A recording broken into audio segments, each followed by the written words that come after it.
तो उत्तर भारत की नदियों की बात करें तो ये सिर्फ पानी की धाराएं नहीं हैं, है ना।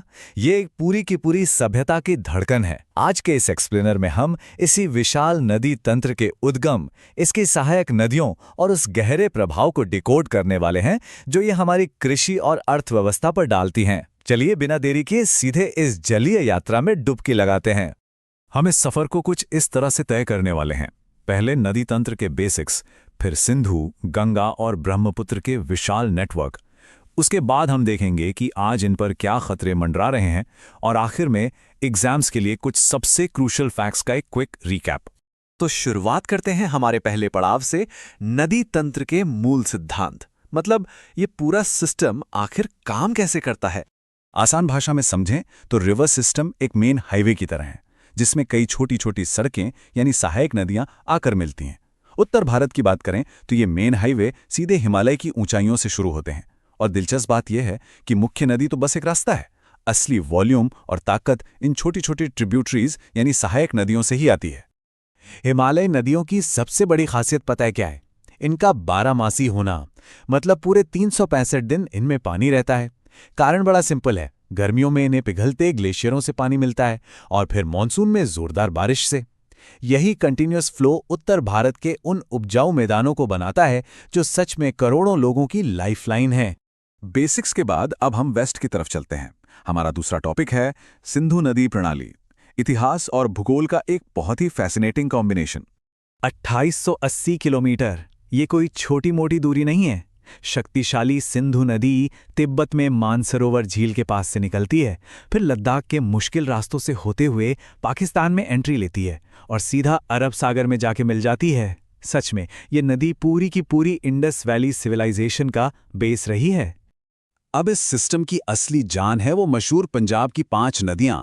सबका अपना एक यूनिक ओरिजिन है। जैसे श्रीनगर के पास से आने वाली झेलम हो, या फिर सबसे ज्यादा पानी लाने वाली हिमाचल की चेनाब, रोहतांग पास से व्यास, और हिमाचल से ही रावी भी आती हैं। और हाँ, तिब्बत से निकलने वाली सतलुज को कैसे भूल सकते हैं, जिस पर हमारा आइकॉनिक भाखड़ा नांगल डैम बना है।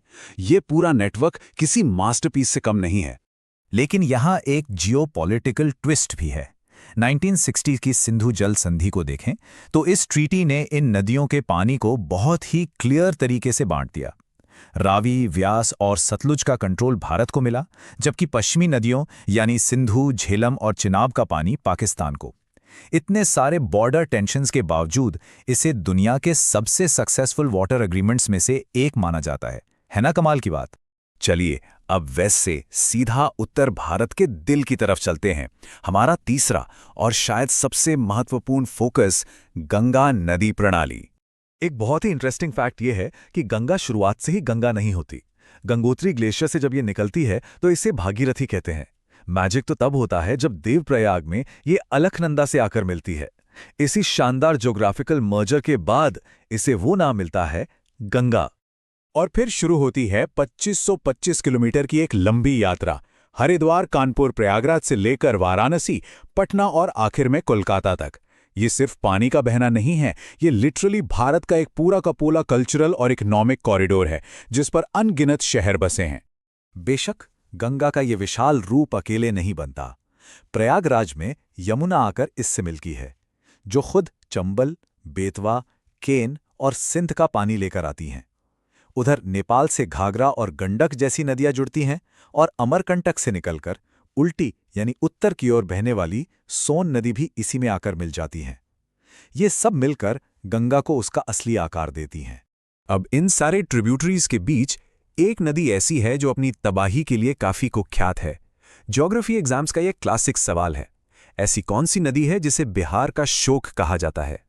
जी हां, कोसी नदी। इसे ये बिहार का शोक वाला नाम इसलिए मिला है क्योंकि इसे अपना रास्ता बदलने की बहुत बुरी आदत है, और इसी अनप्रेडिक्टेबल नेचर की वजह से वहां हर साल भयंकर बाढ़ आती है। ये एकदम क्लियर रिमाइंडर है कि नदियां जीवन देने के साथ साथ भयंकर विनाश भी ला सकती हैं। कुल मिला के अगर देखें तो गंगा सिस्टम का इम्पैक्ट बहुत बड़ा है। ये सिर्फ सिंचाई का पानी नहीं है, ये नेशनल वाटरवे 1 के थ्रू लॉजिस्टिक्स और ट्रांसपोर्टेशन को संभालती है। टिहरी डैम जैसे बड़े प्रोजेक्ट से बिजली बनाती है और करोड़ों लोगों की आस्था का केंद्र भी है। मतलब एक पूरा का पूरा इकोसिस्टम। अब गंगा के मैदानों को छोड़कर हम आगे बढ़ते हैं हमारे चौथे भाग की ओर, ईस्टर्न जायंट यानी ब्रह्मपुत्र नदी प्रणाली। इसका स्केल सच में हैरान करने वाला है। तिब्बत के एंगसी ग्लेशियर से निकलने वाली ये नदी ना अपने नाम बदलने में बहुत एक्सपर्ट है। तिब्बत में इसे तांगपो कहते हैं। जैसे ये अरुणाचल प्रदेश में एंट्री मारती है, इसका नाम हो जाता है दिहांग, और फिर असम की घाटी में उतरने के बाद फाइनली इसे ब्रह्मपुत्र कहा जाता है। बॉर्डर क्रॉस करने वाली नदियों को समझने के लिए ये लोकेशंस याद रखना बहुत जरूरी है। ब्रह्मपुत्र का फ्लो सच में बहुत भारी होता है। हर साल भयंकर बाढ़ आती है, लेकिन साथ ही ये अपने पीछे बहुत ही उपजाऊ मिट्टी भी छोड़ जाती है। और हाँ, एक और कमाल की चीज, ये नदी माजुली का निर्माण करती है, जो दुनिया का सबसे बड़ा रिवर आइलैंड है। एक नदी के बीचों बीच एक पूरा का पूरा द्वीप। खैर, ज्योग्राफी और इन राजसी नदियों की खूबसूरती के बाद अब वक्त है थोड़ी ग्राउंड रियलिटी चेक करने का, और साथ ही एग्जाम्स के लिए कुछ क्विक फैक्ट्स रिवाइज करने का। कड़वी सच्चाई ये है कि आज इन नदियों पर बहुत बड़ा खतरा मंडरा रहा है। गंगा और यमुना जैसी नदियां भयंकर प्रदूषण झेल रही हैं। क्लाइमेट चेंज की वजह से ग्लेशियर्स जिस तेजी से पिघल रहे हैं, वो एक बड़ा रेड फ्लैग है। ऊपर से किनारों का कटना, विनाशकारी बाढ़ और कभी न खत्म होने वाले पानी के विवाद, इन लाइफलाइंस के लिए ये एक सीरियस क्राइसिस है। चलिए, जाने से पहले एक क्विक और क्रूशियल रैप अप हो जाए एग्जाम्स के लिए। याद रखिए, बिहार का शोक है कोसी नदी। पंजाब की 5 नदियां हैं, झेलम, चिनाब, रावी, व्यास और सतलुज। तिब्बत में ब्रह्मपुत्र को सांगपो कहते हैं। सबसे पवित्र नदी गंगा है, और दुनिया का सबसे बड़ा डेल्टा गंगा और ब्रह्मपुत्र मिलकर बनाते हैं। बस ये फैक्ट्स दिमाग में अच्छे से सेट कर लीजिए। तो इस एक्सप्लेनर को यहीं रोकते हैं, लेकिन एक बहुत ही गहरा सवाल पीछे छूट जाता है।